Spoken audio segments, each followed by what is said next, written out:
Rahayu, rahayu, rahayu. Salam jumpa kembali dengan saya Sendung Dok. Mudah-mudahan kita semua senantiasa diberikan berjuta kenikmatan. Berbicara tentang sebuah mitos, pasti teman-teman sudah paham apa itu mitos. Mitos itu adalah suatu kepercayaan di mana kepercayaan itu seperti nyata atau asli tanpa didukung adanya sebuah penelitian secara ilmiah atau dibuktikan secara nyata. Nah, begitu juga dengan bambu unik, di mana bambu unik itu bambu yang mempunyai nama pakem, mempunyai filosofi, juga mempunyai mitos tuahnya. Nah, seperti halnya bambu yang akan saya kupas, yang mana bambu ini konon katanya hanya boleh dimiliki oleh mereka yang sudah berkeluarga, khususnya mereka yang mempunyai istri lebih dari satu, misalkan 2, 3, 4, dan sebagainya. Nah, ini teman-teman, seperti halnya sebuah burung, yang mana burung perkutut. Kalau dulu burung perkutut itu yang boleh memiliki burung perkutut itu orang-orang yang sudah sepuh. Jadi kalau anak muda itu belum diperbolehkan. Nah, seperti halnya bambu ini teman-teman. Ini hanya boleh dimiliki oleh mereka yang sudah berkeluarga, khususnya mereka yang mempunyai istri lebih dari satu. Bambu apa saja? Kita langsung saja teman-teman. Bambu yang saya maksud yaitu bambu unik, bambu dampit. Nah, ini teman-teman, ini bambunya. Bambu dampit. Di mana bambu dampit dari bawah atau dari bonggol ini 2 batang teman-teman. Ini sudah 2 batang dari bonggol. Ini sudah 2 batang. Karena apa? Dampit itu bahasa Jawa, dempet. Ini yang berarti menyatu. Jadi 2 batang bambu yang menyatu, kemudian membelah menjadi 2. Nah, ini teman-teman.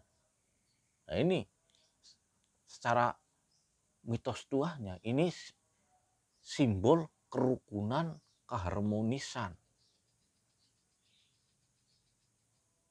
Kalau orang zaman dahulu, ini mitosnya, ini memang hanya boleh dimiliki oleh mereka yang mempunyai istri lebih dari satu.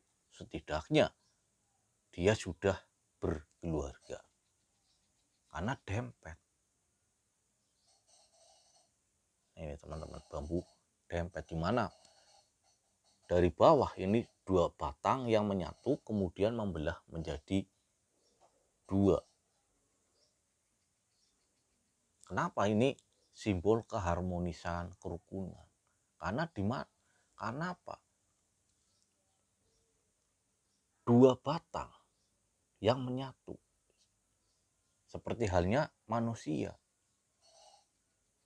2 manusia yang disatukan, yaitu antara lelaki dan perempuan disatukan. Sedangkan laki-laki dan perempuan tersebut itu jelas mempunyai 2 sisi yang berbeda, 2 sisi yang bertolak belakang. Tapi apa? Mereka senantiasa bersatu, saling melengkapi. Nah, ini teman-teman. Karena apa? Karena mereka sudah mengenal atau mengerti tentang arti sebuah pernikahan, yaitu ingin sebuah pernikahannya menjadi keluarga yang sakinah, mawaddah, warohmah.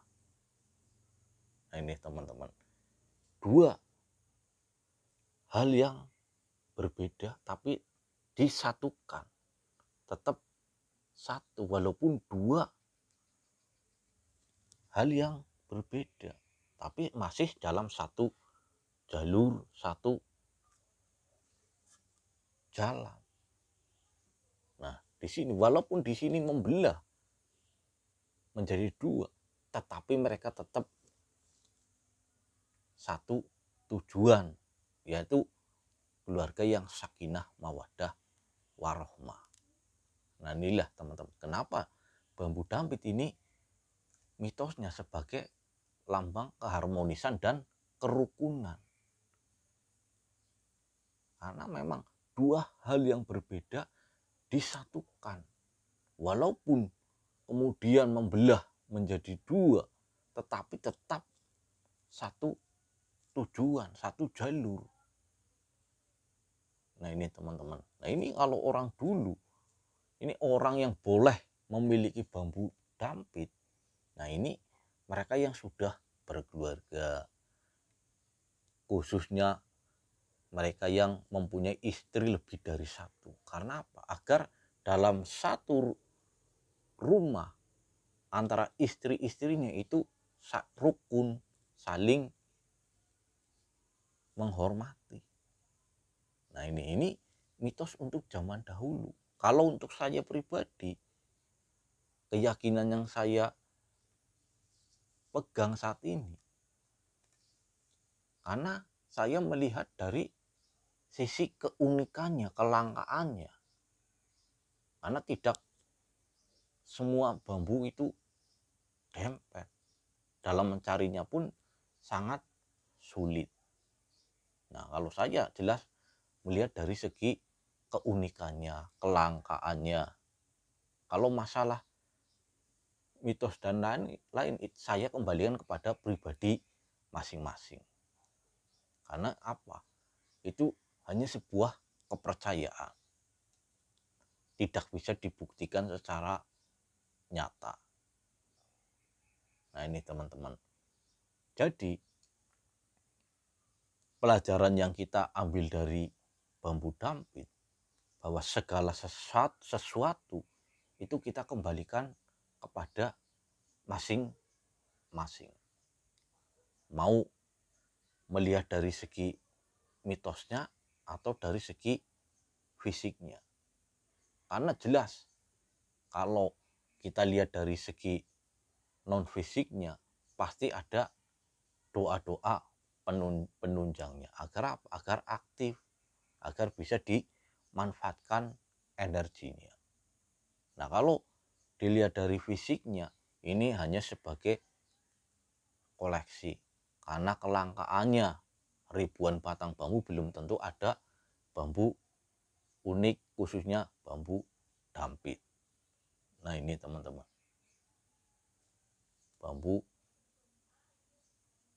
dampit, simbol keharmonisan dan kerukunan. Oke, mungkin kajian kali ini cukup sekian. Mudah-mudahan ini bermanfaat untuk menambah pengetahuan, wawasan kita tentang keanekaragaman bambu unik. Untuk masalah mitos, saya kembalikan kepada pribadi masing-masing. Karena apa? Suatu benda itu tidak boleh diagung-agungkan, tidak boleh disembah. Oke, saya akhiri. Salam sukses buat kita semua. Rahayu, rahayu, rahayu.